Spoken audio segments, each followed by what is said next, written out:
beginning that there was a lot of stuff pulled from Court of Owls, Scott Snyder's storyline, which I'm sure a lot of you guys read out there. Yeah? So I'm going to direct this one to James, Jay, and JM. When you guys were working on this story, what did you kind of pull out of that? What were some of the things where you're like, this will work perfectly in the movie?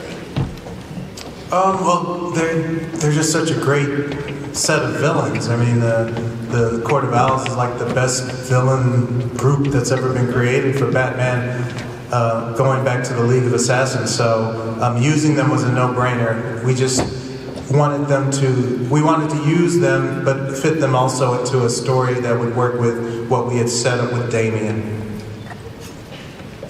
How about for you guys? The fun was that we had this wonderful Court of Owls mythology to play with, but we weren't doing a straight adaptation.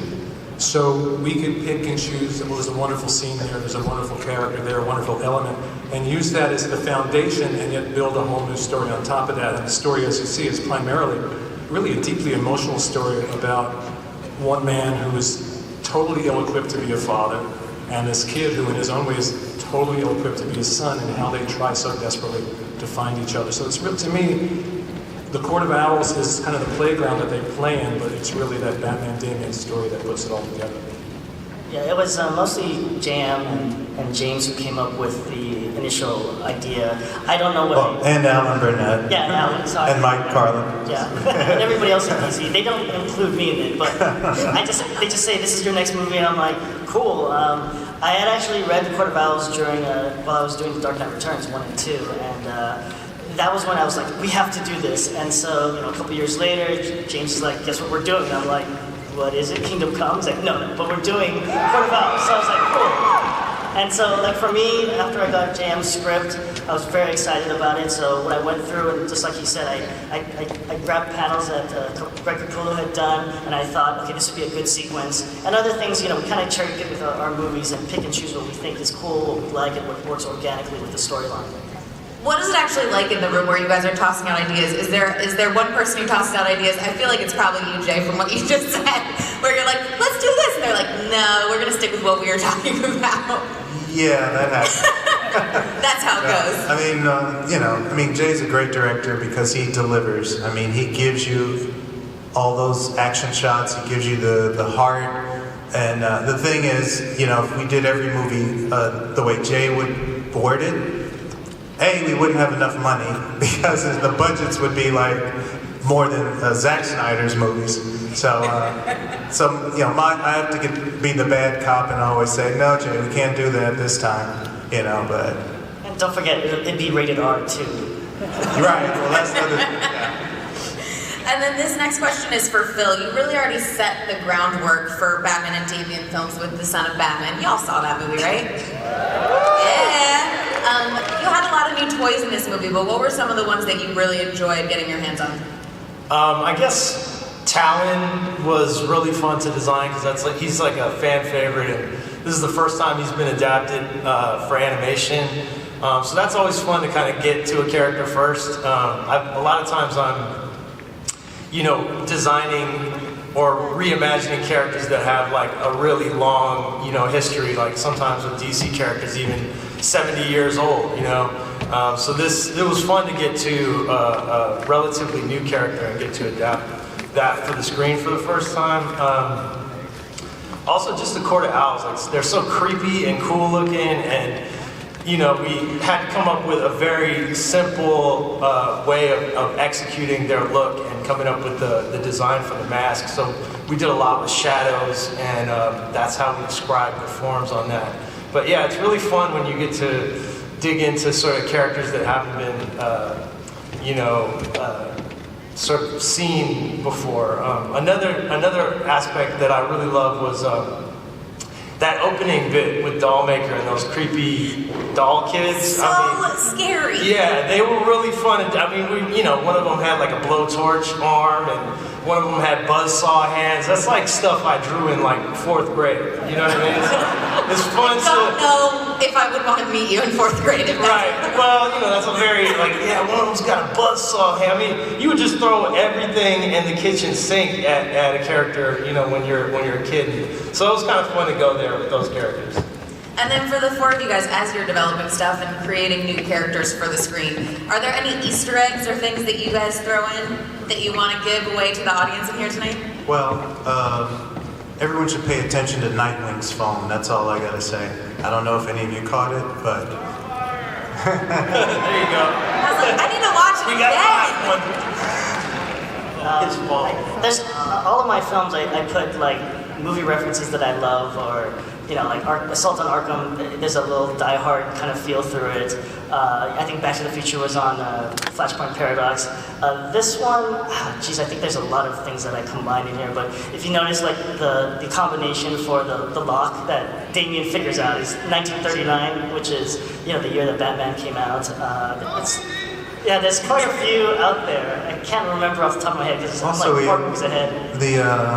when Damien's closing the file at the Bat computer, and you see doll makers' known associates, one of them is a very known Batman's Rogues Gallery member. So Yeah, it's on screen for a second, so you blink, you missed it. Well, no, they can just go out and get it on April 14th and rewatch it for all those Easter eggs, right? Yes. Yeah. All right, so let's get into some of the voice actors down there on the other end of the table. So this is the second film in the series, and the way the film ended, I feel like we're definitely going to see quite a bit more. But do you guys feel like you've really kind of hit your stride and feel really confident with these characters? And for you, Andrea, directing everybody as well. It was a bit easier directing actors who had played the roles before than someone who's never played it before, certainly. Not only did they have the experience of working together in some instances, but they understood what the other actor sounds like and acts like. Very often we don't get the chance to record the actors in the room at the same time. But they had actually heard each other before. So when Damian is speaking to Nightwing, he knows what Sean is going to sound like when he responds. He knows what that voice is going to sound like, even though they didn't record in the room at the same time. So I think that the energy, too, was also built upon what we'd already established in the previous films. And how about for you guys? Do you feel like you've really established yourself as these characters now? Especially with you, Jason. I know we talked on DC All Access, and it was before the first film came out. I had to do some pretty funny things with the voice. You did. Maybe we'll have you list a little grocery list later, but do you feel like this character is yours now? No, I think Batman is shared by many actors in many portrayals. I think this is my fourth film, second in the series, but my fourth film voicing Batman and Bruce, and I think what was different about this was I got to spend more time with Bruce, so I felt slightly more confident voicing Batman, but I was definitely exploring sort of new frontiers, if you like, with Bruce Wayne. There was definitely stuff I hadn't done before, and I think this is, for me anyway, this was the most time I spent voicing Bruce. One of my favorite scenes is the fight sequence between you and Robin, and just, Andrea, when we talked earlier too, you kind of did the little punches, how you take a punch, how you give a punch, the sounds for that. And it was so interesting that you can give so much. For Jason, kind of the exhale and things were so much more drawn back, because I feel like you were holding back. How did that coaching session go along? And then for you as well, Stuart? How did the recording session go for those kind of fight scenes? Yeah. Long and exhausting.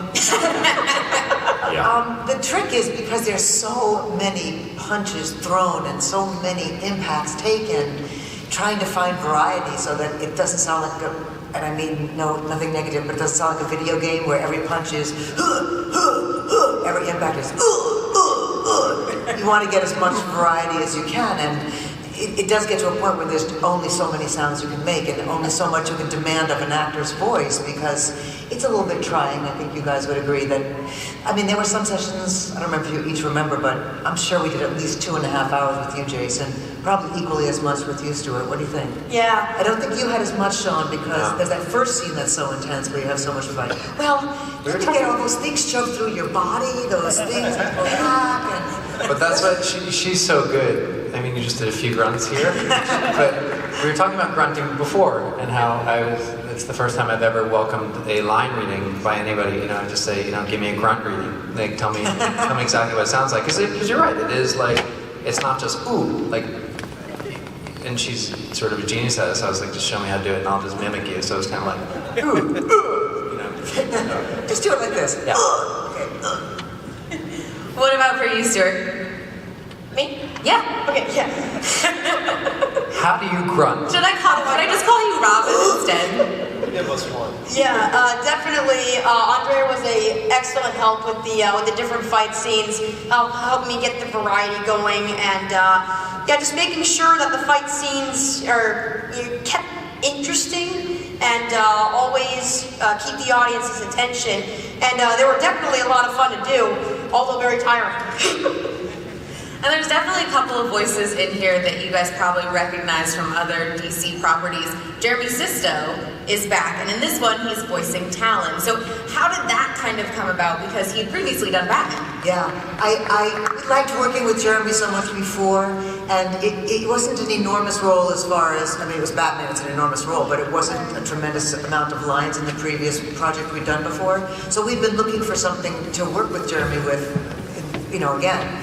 And at that time when we recorded him previously, he was in New York and we were in Los Angeles, and that's always a little bit, I don't know, I like having the actor in the room with me at the same time. And Jeremy's been shooting in Los You Angeles. like being able to actually punch them to get those grunts, Well, right? I can. But it was nice to know that he was in town and available when, you know, we could work out the schedule within our production period. And then we found this nice role. The problem with the characters like Talon or Grandmaster or any of those characters, they're masked.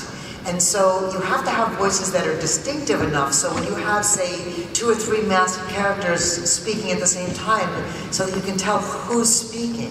There's that one scene where it took me a moment to figure out, now, who was that? Is that our lieutenant? Or is that the Grandmaster speaking? So we tried to find voices with some distinctive tones so that they could, when they were masked, we could tell who they were. And then there was that tricky thing of the Grandmaster actually being Samantha and making sure that the actor who voiced that was Robin Atkin Downs, who's so very talented. He had to sort of explore his more feminine side so that when we realized that that was actually a woman speaking through that mask and through that character, that it actually made sense. But there are some other Easter eggs, if you will. There's, of course, you heard Kevin Conroy in there, yes? I was going to say, you talk about recognizable voices. And you know, Kevin, of course, has played Thomas Wayne before. And there was a really interesting thing that happened in this, too. You know, we do this, I don't know, what do you guys think? It was over, what, 2-month period, the directing initially, the initial recording, maybe 2 months it took us. And so, you know, we already had Stuart, we recorded him before on a previous one, we recorded him. I had to cast the voice of young Bruce Wayne. And I auditioned a bunch of kids, and I heard this terrific actor named Griffin Gluck. And he was just wonderful. We all loved him and we booked him. We recorded him, by the time we recorded him, he was in Texas or something, so we recorded him ISDN. And then we realized, you know what, he sounds a little bit like Stuart. And I wonder if that's going to be a problem. And then I thought, now wait a minute, we've got Bruce Wayne's son, Stuart, and we've got young Bruce Wayne, Griffin, and they sound alike. That actually makes sense. Because you know how family voices sound the same, so you answer the phone, someone says, oh, you sounded just like your mother. Oh, you sounded just like your father. So it actually kind of ultimately worked, and I was very glad to see that when I finally screened it all together, because we were concerned about that. And I know that sometimes you don't all get to be in the voice booths together, but I think that there was some Batmans crossing over at some point. Were you ever there when Kevin was there, Jason? I wasn't there on that particular occasion. I had met Kevin a couple of years before when I first started work on Justice League War, and I think he had just got wind that I was going to be voicing Batman. And I said, I'm Jason, very pleased to meet you, and he choked me.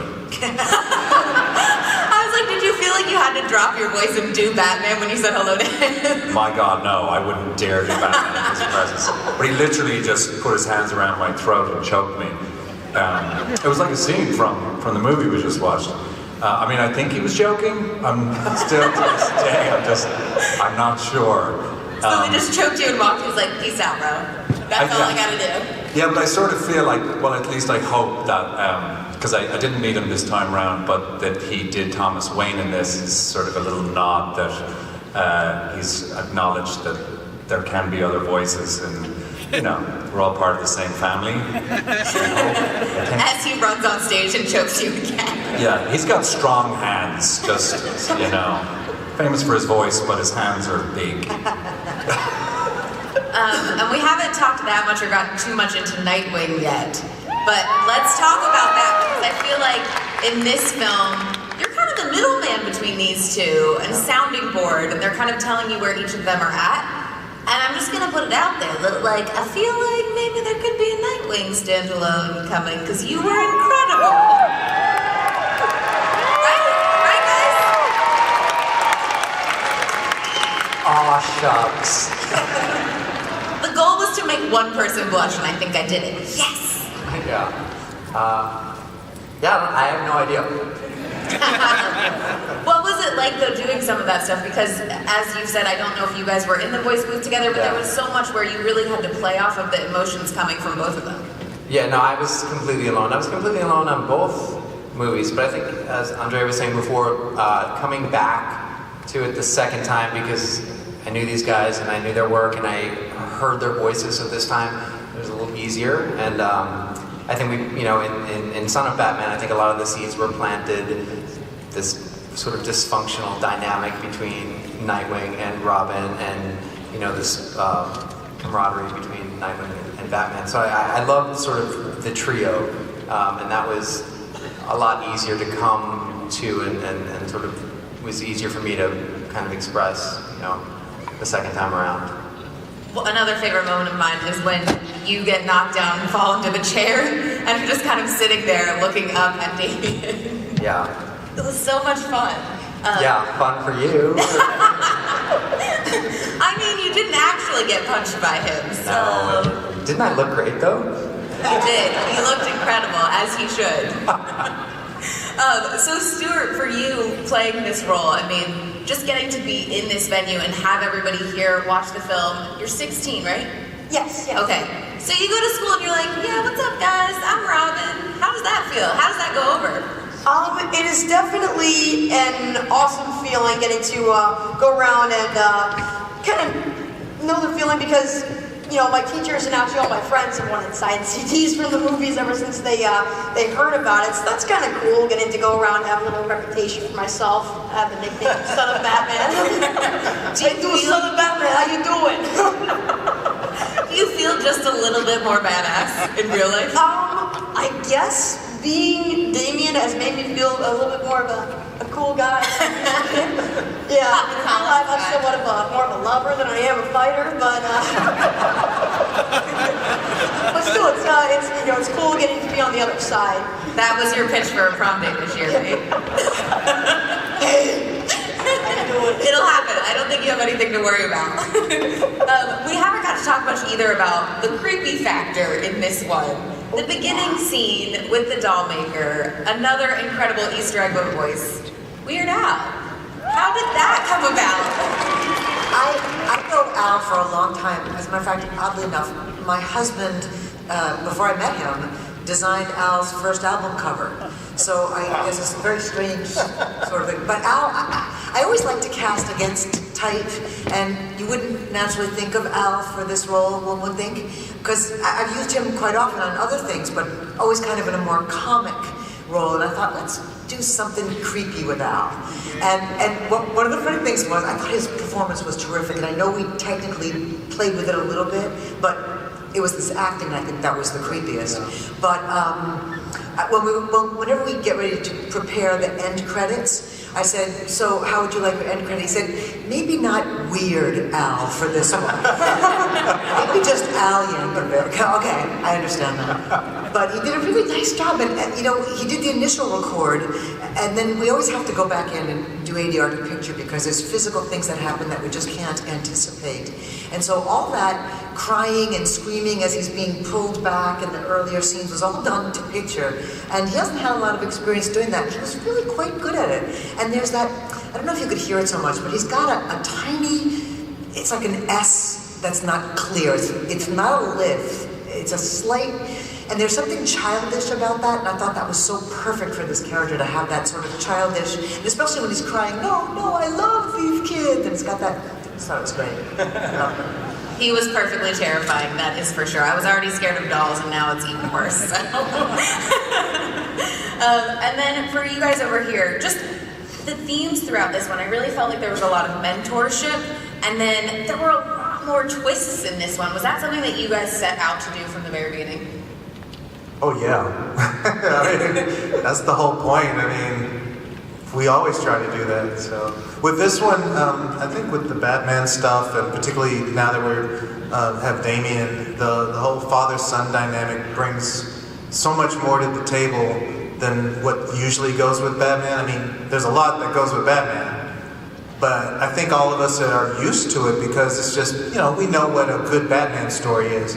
But never has he had to deal with an actual biological son who's as messed up as Damian, I mean, it's one thing to mentor Robin or Dick Grayson, but Damian is his blood son, and that brings a whole set of other issues to Batman that he's never dealt with. So that kind of thing really gives us more fuel for these stories. And it was even in the backstory with Talon as well. Yeah, I mean, the whole theme throughout this is messed up fathers and son relationships, basically. I mean, even Dollmaker had a really messed up father-son relationship, so I don't know if we went in knowing that was going to happen. I didn't realize it until I saw it. Oh, that's so cool. We're so brilliant and we didn't know it, Yeah, one of the things that I think I love about at least this storyline for Batman is that, we've seen Batman before, he kicks ass and takes names, and we love him for that. And I think it was a great idea that James had and Allan and everybody else at DC to introduce Damian into the storyline, because if you think about it, we've never seen father Bruce Wayne. We've seen superhero Batman, we've seen Bruce Wayne the billionaire and his lifestyle, but now we've introduced his biological son, and I think his decisions are really messed up because of that, because he doesn't know how to react, because he didn't grow up without a father. Thomas Wayne was taken away from him at an early age. As although Alfred did kind of assume the role, I hope you guys picked that up in there. I wanted to get across in that flashback sequence in the museum that was the moment there that Alfred wasn't just the butler. He was talking. If you notice, he made little Bruce a sandwich because he doesn't know how to raise a kid. And so this kid comes home at like 3 a.m. and he's crying, and Alfred's like, "Would you like a sandwich?" But when he opens up to Alfred, that moment at the end when Bruce is dying, and that's why I like doing the cross-cutting. I like that moment where Bruce is dying and next to the T-Rex skull, and he flashes back to the moment when Alfred actually touches him and kind of assumes that role, because I think Alfred knows that if I don't do something for this boy, I don't know where he's going to go. And I think Bruce feels that way. He feels like I have to be something to Damian, but he doesn't know how. So if you notice in the beginning of the film, he's very cold to Damian because he doesn't know how to react to this boy. But at the end, like everything, everybody just needs a hug, and that's all. That's what it needs. That basically fixes everything. The other thing is with a character like Batman, how many years? 75 years of Batman. We've explored from every possible angle, and by bringing Damian in, we're getting to see this character in a way we've never seen him before.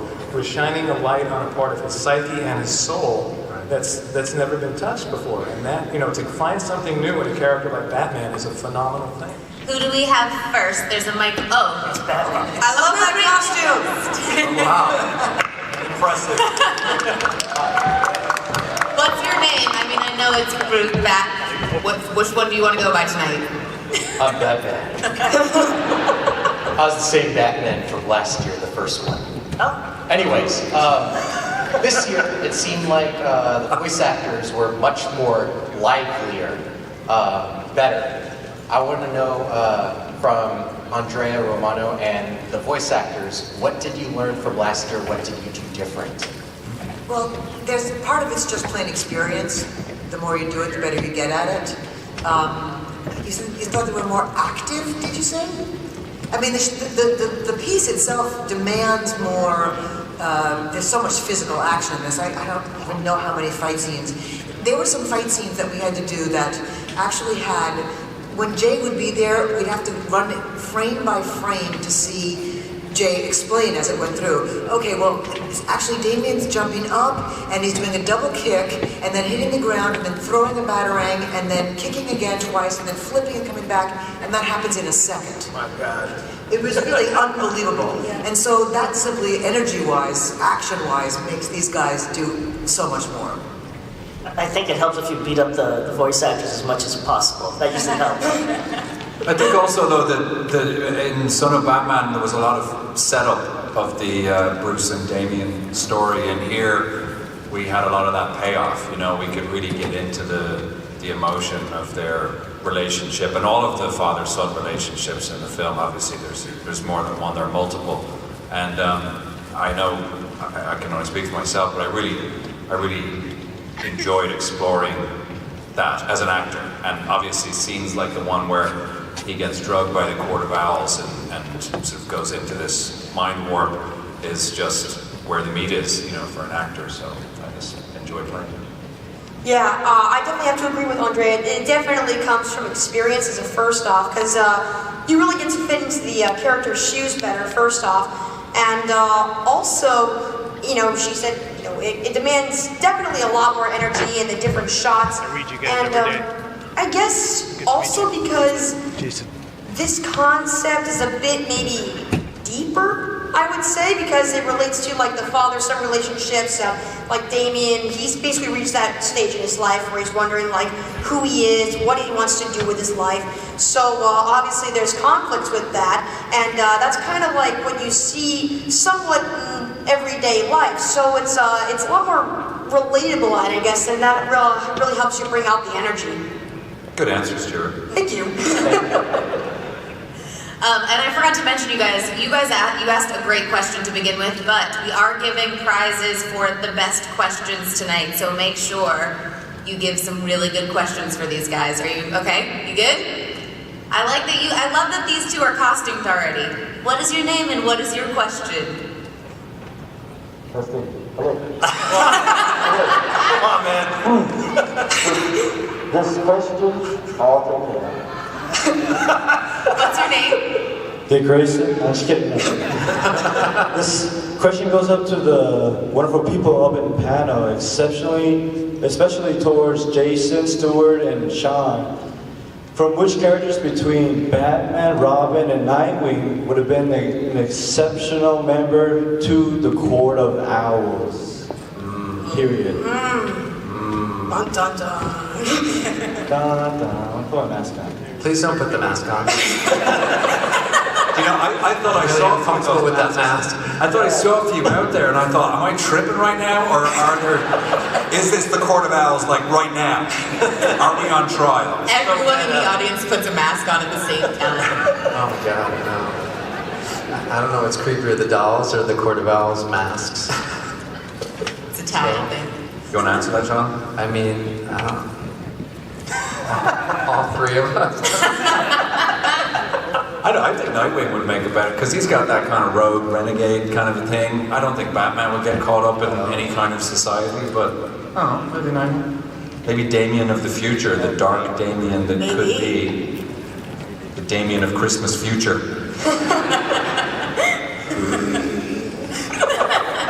As he slowly removes the ripped up mask. Oh, there's that mask. Oh, they're just passing it on now. What's your name? What's your question? Umberto, and I got cookies for you. No, I'm kidding. What? No, you're always searching for cookies. Never mind. Mr. Tucker. Oh, yes. The changes are going on in the New 52. Yeah. Does this affect the animation process? And is there a Superman animated coming on the way? Trunks or no trunks? That's a lot of questions. Well, you definitely Trunks. Let's see, first one first. New 52 comic book stuff doesn't affect us.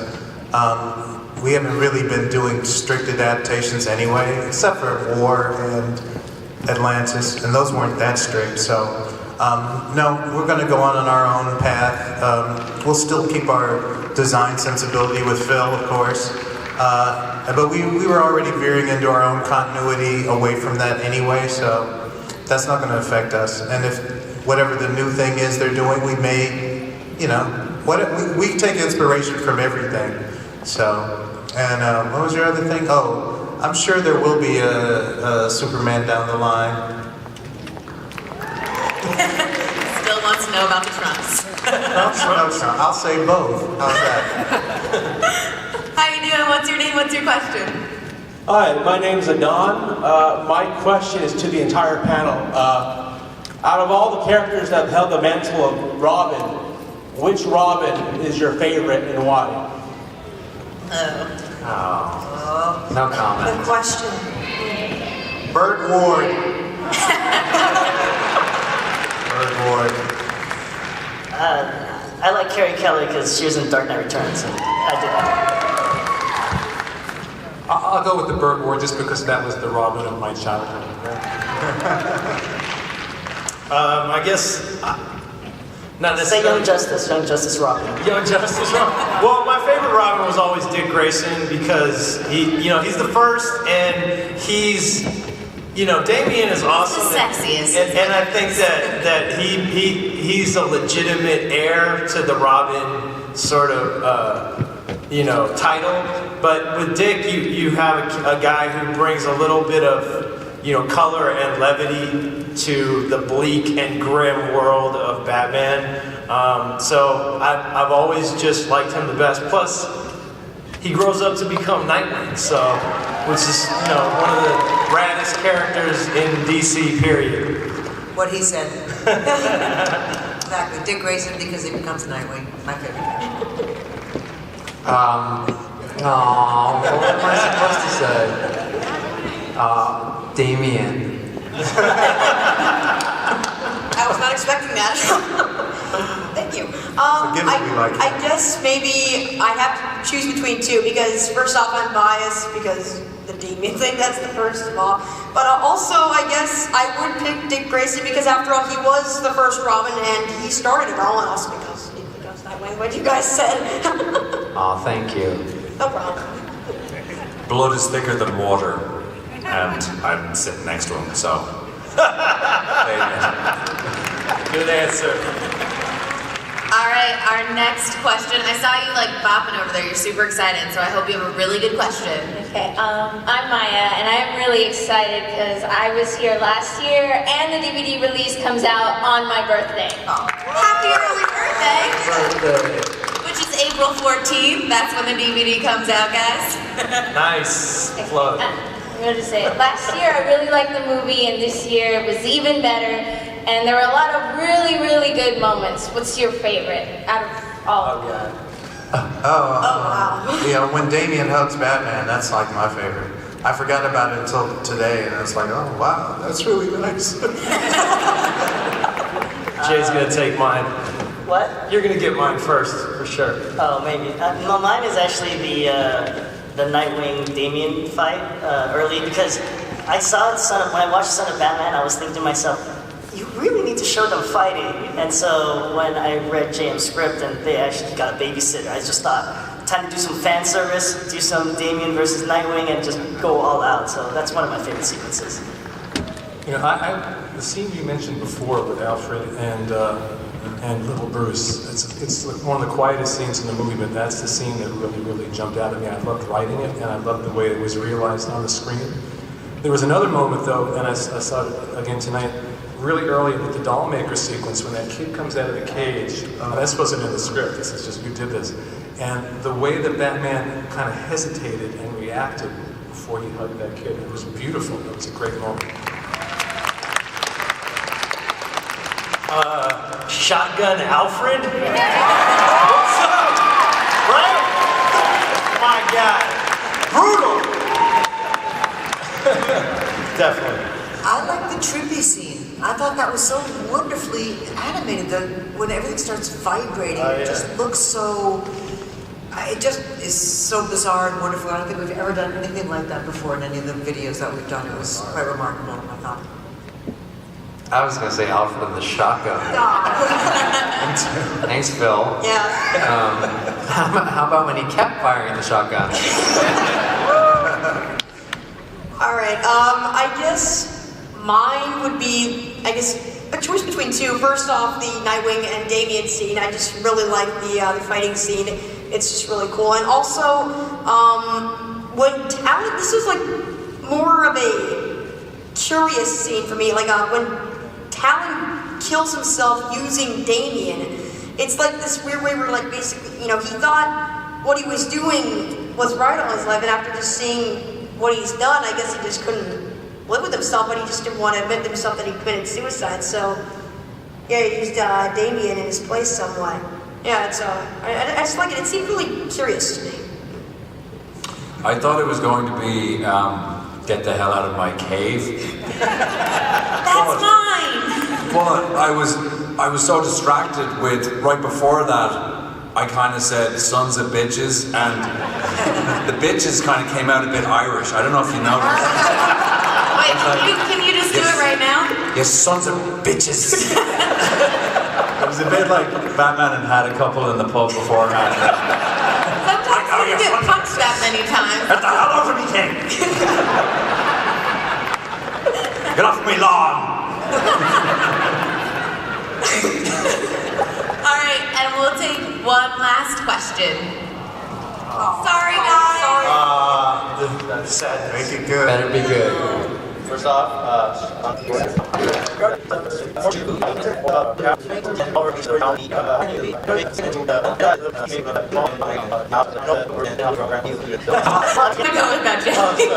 That was like 2 movies right there. You have to remember that this is a different continuity from the comics. So like a lot of the things that had happened to the Batman that we love and know is different in this continuity. In this continuity, this is basically part 4 of what we started in Justice League War. So you've only seen that. So going into in depth and going into the Court of Owls and the background that was in the comics, I think that was fantastic. And of course, I read it all the way through. I have to do some research, literally. But the thing is, you gotta remember, like, we try as much as we can to make it work organically. This is a story about really Damian and his father, Bruce. And also, that narrative, it just lended itself really nicely for the Court of Owls. Now, that doesn't mean that the Court of Owls is gone. There's no reason we can't bring back the Court of Owls. We might have the European faction of the Court of Owls or something show up, and we can bring in, the Nightwing storyline that we did like from the comics. The nice thing about the way that we rebooted kind of the DC universe is that, sky's the limit. We can do anything we want, and it's kind of fun. And not adhering to a straight adaptation kind of lets you, the audience, not know where we're going, and hopefully have some surprises and as well as some nostalgia from things that we do draw upon, things that you love. Sky is definitely the limit with these movies.